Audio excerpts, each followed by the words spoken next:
Hello students, welcome in this channel. In last lecture we discussed about the properties of the transverse wave. Just only their examples are left. See there. आता transfers वेव्हचे जर example सांगायचे झाले तर जे musical instrument वापरले जातात त्या सगळ्या म्युझिकल इन्स्ट्रुमेंट मध्ये ज्या स्ट्रिंग्स वापरले जातात त्यांच्या movements The movements of the strings which are used in the musical instrument are the example of the transverse wave. त्याच पद्धतीने transverse waves it is also set up on the surface of the water. आपण जर एखादी string घेतली असेल, string असेल, एखादी spring असेल, the waves which are produced in that stretched string, the waves which are produced in the stretched spring. आपण जर एखाद्या स्ट्रिंगला आणि स्प्रिंग तसंच त्याबरोबर स्ट्रिंगला जर आपण स्ट्रेच केलं तर त्याच्यामध्ये व्ह्यूज मिळतात. त्या व्ह्यूज म्हणजे हे ट्रान्सफर्स वेव्हचं एक्झाम्पल आहे. त्याचबरोबर the movement of the membrane on the top surface of the tabla हे जे म्युझिकल इन्स्ट्रुमेंट आहे त्याच्यावरच्या टॉप सरफेसचं जे मेम्ब्रेन असतं त्याच्यावरती हाताने आपण बीट करून आवाज क्रिएट केला जातो त्याच्या मेम्ब्रेनचं जे मुवमेंट आहे it is also the example of the transverse wave. Okay, in this lecture we are going to see the characteristics of the longitudinal wave. लॉंजिट्युडनलच्या वेव्हच्या कॅरेक्टरिस्टिक्स काय आहेत हे आपण समजून घेणार आहे. त्या जर कॅरेक्टरिस्टिक्स आपल्याला कळल्या तर दोन्हीच्या कॅरेक्टरिस्टिक्स मधला फरक आपल्याला समजेल. त्याचबरोबर आपली जी ट्रान्सफर्स वेव्ह आहे तिच्यामध्ये पल्स म्हणजे एक सिंगल वेव्ह आणि एक सायनोसोडियल वेव्ह ही कन्सेप्ट जाणून घेऊ. त्याचबरोबर लॉंजिट्युडनल वेव्ह जी आहे ती एअर मीडियम मध्ये ट्रॅव्हल करत असते त्या लॉंजिट्युडनल वेव्हचे एक आपण एक्झाम्पल समजून घेऊ. सगळ्यात पहिल्यांदा लॉंजिट्युडनल वेव्हची कॅरेक्टरिस्टिक्स बघूया. आता ट्रान्सफर्स वेव्ह मध्ये पार्टिकल जे व्हायब्रेट होतात त्याची डायरेक्शन वेव्हच्या डायरेक्शनला कशी असते, परपेंडिक्युलर असते. But here the vibration of a particles of the medium are in the direction of propagation of wave. ज्या डायरेक्शन मध्ये वेव्ह ट्रॅव्हल करत जाणार आहे त्याच डायरेक्शन मध्ये मीडियमचे पार्टिकल जे असतात ते त्याच डायरेक्शन मध्ये ऑसिलेट होत असतात किंवा व्हायब्रेट होत असतात. So here we can say oscillation of particle, oscillations of particles of medium are in the direction of wave.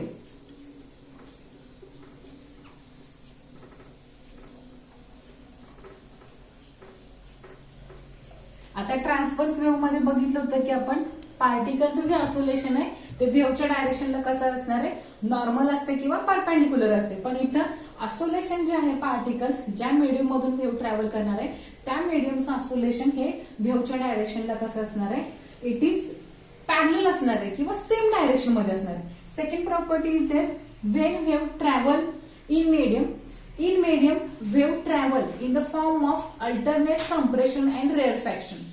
म्हणजे ज्यावेळी वेव्ह ही जी वेव्ह आहे लॉंजिट्युडनल ही मीडियम मध्ये ट्रॅव्हल करेल त्यावेळी ती कुठल्या फॉर्म मध्ये प्रेझेंट असणार आहे, alternate compression and रेअरफॅक्शन.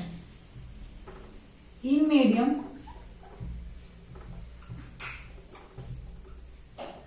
Wave travels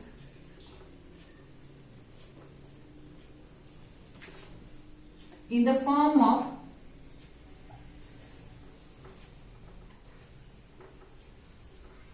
alternate compression and rarefaction. मी हे शॉर्ट मध्ये लिहिलंय, पूर्ण मी हे लिहिलेलं नाही. आता हे जर मला दाखवायचं झालं तर हे मला डायग्रामच्या मदतीने समजू शकेल.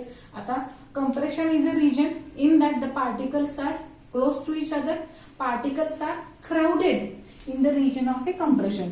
अँड रेअरफॅक्शन मध्ये particles are not very close to each other. त्याची जर आपल्याला डायग्राम काढायची झाली तर particles are close to each other हा झाला कंप्रेशन. रेअरफॅक्शन मध्ये they are not close. Alternate compression rarefaction, alternate compression रेअरफॅक्शन.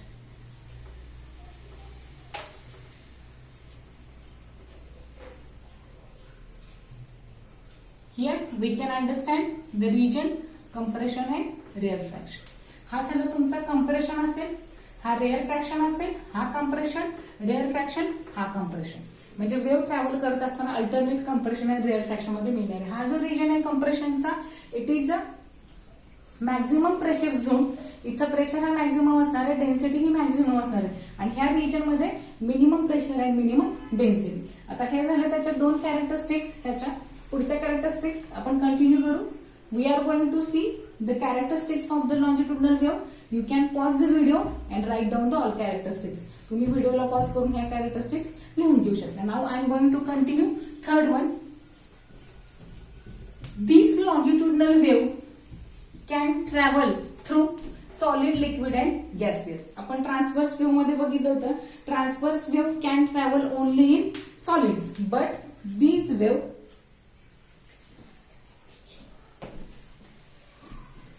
these wave travel in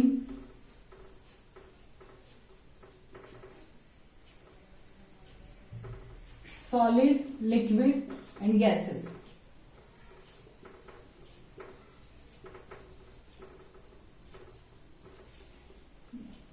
Next property is there. आता ही वेव्ह ज्या मीडियम मधून ट्रॅव्हल करणार आहे त्या मीडियमला एक प्रॉपर्टी असली पाहिजे. It is a property of elasticity. The wave is travelling in a medium. Medium should possess the property of elasticity. Transverse वेव्हच्या बाबतीत आपण बघितलं की जर ट्रान्सव्हर्स वेव्ह मीडियम मधून ट्रॅव्हल होत असेल तर त्या मीडियमला कुठली प्रॉपर्टी असली पाहिजे? रिजिडिटी. मग इथं the wave travel in a medium. Medium should have the property of elasticity. मग आपण इथं लिहू शकतोय medium should have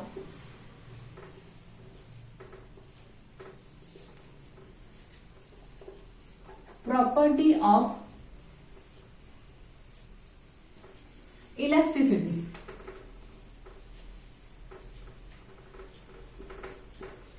लॉजिट्युडनल वेव्ह ज्या मीडियम मधून ट्रॅव्हल होणार आहे त्या मीडियमला कुठली प्रॉपर्टी असली पाहिजे? इलास्टिसिटी. आपण इलास्टिसिटी ह्या चॅप्टर मध्ये सगळ्या प्रॉपर्टी आपण बघितलेल्या आहेत. त्याच्यामध्ये modulus of rigidity, shear modulus आपण बघितलाय, यंग्स मॉड्युलस पण आपण बघितलाय, and last characteristics of that wave is there. Longitudinal wave cannot be polarise. आता आपण ट्रान्सव्हर्स वेव्ह पाहिलं तर transverse wave can be polarise, but this wave can't polarise असं आपण म्हणू शकतोय. These wave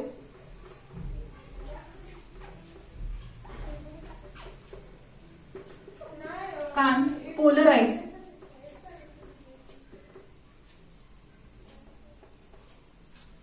These wave can't polarize. आपण transverse wave साठी बघितलं होतं की it can be polarised but it cannot polarised. Transverse wave can be polarised, longitudinal wave can't polarised. आता जर ह्याचे आपल्याला एक्झाम्पल सांगायचे झाले तर sound wave is the example of that longitudinal wave. हे त्याचं एक्झाम्पल आहे. नेक्स्ट आता आपल्याला ह्या कॅरेक्टर बघितल्यानंतर दोन्ही मधला फरक पण आपल्याला ह्याच्यामध्ये समजलाय. Just now we can see the one example for transverse wave and longitudinal wave. आता आपली जी ट्रान्सव्हर्स वेव्ह आहे आपल्याला माहिती आहे ज्यावेळी ट्रान्सव्हर्स वेव्ह ही मीडियम मधून पास होत असते त्यावेळी ती कुठल्या फॉर्म मध्ये प्रेझेंट असते? क्रस्ट आणि ट्रफ असते. मीन पोझिशन पासून ती ह्या पद्धतीने पुढे जात असते. So next point is your our pulse and harmonic wave, किंवा तुम्ही तिला सायनोसोडियल वेव्ह असं म्हटलं तरी चालेल. आता इथं आपण एक स्ट्रिंग घेणार आहे. ती जी स्ट्रिंग आहे तिचा वन एंड हा रिजिड सपोर्टला अटॅच असणार आहे आणि दुसरा एंड जो असणार आहे तो तिचा काय असणार आहे? फ्री असणार आहे. In such a way that otherwise we can draw the big diagram, no problem for that. See आता ही जी तुम्हाला दिसते diagram, in that diagram it is ही जी आहे पल्स आहे. पल्स म्हणजे काय? Single wave. आता ही कशी मिळते? When we are giving single up and down jerk to the string, here we can get a single wave किंवा पल्स. ज्यावेळी आपण हा जो फ्री हँड आहे त्याला जर तुम्ही अप अँड डाऊन जर्क दिला तर इथं आपल्याला मिळणार आहे की सिंगल वेव्ह मिळणार आहे. इथं तिलाच आपण पल्स असं म्हणणार. किंवा तुम्ही तिला short wave, it is short wave due to the disturbance for a short time. कमी वेळासाठी जे डिस्टर्बन्स तयार झाले त्याच्यामुळे तयार झालेली ही शॉर्ट वेव्ह आहे. Now you can see here the length of that pulse is small compare to the length of the string. So this wave, आता ही जर आपण बघितलं, आणखी जरी आपण हिला छोटी काढली, you can draw the small one. आता ह्याचं कारण काय, सी देअर सिंगल पल्स आहे, ही जी आहे ती सिंगल वेव्ह आहे किंवा ही काय पल्स आहे. आता इथं हे दाखवलंय अरो, हे काय दाखवतोय, आपण तिला जर्क देतोय अप अँड डाऊन. आता इथं ही जी पल्स आहे तिची लेंथ ह्या स्ट्रिंग पेक्षा खूप कमी आहे. सो ही तयार झालेली वेव्ह ह्या रिजिड सपोर्टला बांधलं गेलेलं जे एंड आहे तिथपर्यंत ती ट्रॅव्हल होत नाही, ती इथंच नाहीशी होती. The length of pulse is small compare to the length of a string. So that pulse is going to damped here, it is not going to reach at that point and so the reflection of that pulse can be ignored. ती इथं जाऊन पोहोचत नाही, त्यामुळे तिचं इथून माघारी होणारं रिफ्लेक्शन आहे ते आपल्याला इथं बघायला मिळते. आता हे झालं सिंगल अप अँड डाऊन. आता ह्याच ठिकाणी जर आपण कंटिन्युअस अप अँड डाऊन जर दिलं, if we are giving continuous up and down जर अदरवाइज जर सायनोसोडियल अप अँड डाऊन, एका पाठोपाठ आपण तिला अप अँड डाऊन दिले, तो here we are getting the train of the pulse. म्हणजे इथं जी सिंगल पल्स मिळते त्याच्याऐवजी आपल्याला इथं जे मिळणार आहे ती असणार आहे वेव्ह असणार आहे. आणि ती जी वेव्ह असणार आहे तिला आपण सायनोसोडियल वेव्ह असं म्हणणार आहे. तिच्यामध्ये अल्टरनेट क्रस्ट अँड क्रस्ट आपल्याला बघायला मिळतील. आता ही स्ट्रिंग आहे, ती जर आपण इथं ड्रॉ केली आणि तिला जर आपण कंटिन्युअस जर्क दिले ह्या स्ट्रिंगला, तर इथं आपल्याला काय होईल की we can see the continuous up and down. इथं आपल्याला कंटिन्युअस कसे मिळतील, अप अँड डाऊन मिळतील. So here is their mean position, just I am showing, and here we can get the up and down. आता इथं single pulse आहे, here again I can show the point. Here we are giving up and down jerk. आपण तिला continuous ह्या free एंडला आपण continuous up and down देतोय, त्यामुळे इथं आपल्याला जे मिळणार आहे here we are getting the wave. इथं जी स्ट्रिंग प्रेझेंट आहे, its particle are going to vibrate about in mean position in upward direction आहे डाऊनवर्ड डायरेक्शन. हे जे स्ट्रिंगचे पार्टिकल आहेत हे त्यांच्या मीन पोझिशन पासून काय होणार आहेत की अपवर्ड डायरेक्शनला आणि डाऊनवर्ड डायरेक्शनला कसे होणार आहे, व्हायब्रेट होणार आहे. आता ही जी असणार आहे ही डायरेक्शन असणार आहे, ही वेव्हची डायरेक्शन असणार आहे. Propagation of A wave, wave ह्या डायरेक्शनने काय होणार आहे, ट्रॅव्हल होणार आहे. मग इथं जे पार्टिकल्स असणार आहे ते वेव्हच्या डायरेक्शनला कसे असणार आहे, परपेंडिक्युलर असणार आहे किंवा नॉर्मल. म्हणजे इथं स्ट्रिंग मध्ये आपण जो डिस्टर्बन्स क्रिएट केलाय that disturbance is a sinusoidal wave and it is going to travel in forward direction. मग इथं आपण असं म्हणू शकतो पल्स म्हणजे काय, short wave created by the disturbance for a short time and it is the train of the pulse. ही जी आपली पल्स आहे तिला तुम्ही शॉर्ट वेव्ह म्हणू शकताय, सिंगल वेव्ह म्हणू शकताय. अशा जर पल्स एकत्र आल्या, त्यांची जर सिरीज झाली तर आपल्याला जे मिळणार आहे ती सायनोसोडियल वेव्ह आपल्याला असं मिळणार, असं आपण तिला म्हणू शकतोय. So this is about the transverse wave. त्याच पद्धतीने आपण लॉन्जिट्युडनल वेव्ह साठी एक एक्झाम्पल बघूया, म्हणजे ती पण कन्सेप्ट आपली क्लिअर होईल. ज्या पद्धतीने आपण सिंगल पल्स ट्रान्सव्हर्स वेव्ह मध्ये क्रिएट करू शकतोय, तशीच सिंगल पल्स आपण लॉन्जिट्युडनल वेव्ह मध्ये पण क्रिएट करू शकतोय. So small example is there. See there. Now consider a long pipe.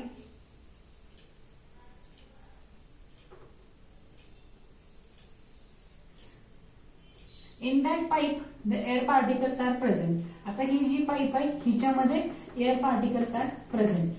Consider a long pipe filled with air. आता ही जी पाईप आहे हिच्यामध्ये काय प्रेझेंट आहे, एअर प्रेझेंट आहे. That means in that air particles are present there. At one end of a pipe piston is present there. आता इथं ह्या पाईपच्या एका एंडला आपण इथं काय केलेलं आहे की इथं पिस्टन, म्हणजे ज्याला मराठीमध्ये दट्ट्या असंही म्हणलं जातं, आपण इथे पिस्टन प्रेझेंट इथं ठेवलेलं आहे. आता हा जो पिस्टन आहे हा पिस्टन काय करू शकतो आपण जर त्याला पुश केलं तर तो forward, we can push the piston in forward direction and we can pull the piston in backward direction. आपण या पिस्टनला ढकललं तर तो पुढे जाऊ शकतोय, पाठीमागं खेचलं तर तो मागं येऊ शकतोय. आता इथं आपल्याला काय करायचे की आपण स्ट्रिंगच्या बाबतीत आपण त्याला जर्क देत होतं अप अँड डाऊन, मग सिंगल पल्स मिळत होते. See there, if we are giving a single push of piston in forward direction and pull in backward direction, we can create here the pulse of compression and rarefaction. आपण जर ह्या पिस्टनला एकदाच forward डायरेक्शनला push केला आणि परत backward डायरेक्शनला push केला तर आपल्याला इथं लॉन्जिट्युडनल वेव्हची काय मिळणार आहे, पल्स मिळणार आहे. पल्स म्हणजे काय, short wave. It is created by the disturbance for short time. See, जर आपण ह्या पिस्टनला continuous in forward, if we are going to push the piston continuously we are giving push in forward direction and pull in backward direction. Here we are getting a sinusoidal longitudinal wave. That wave is propagated in the air along the length of the pipe. म्हणजे जोपर्यंत ह्या पाईपची length आहे तोपर्यंत ती काय होणार आहे, travel होणार आहे. इथं जे ते मीडियम असणार आहे ते काय असणार आहे, एअर असणार आहे. So air particles are here giving the wave. आता आपल्याला माहित आहे for when longitudinal wave is travelling in the medium it is in the form of alternate compression and रेअरफ्रॅक्शन.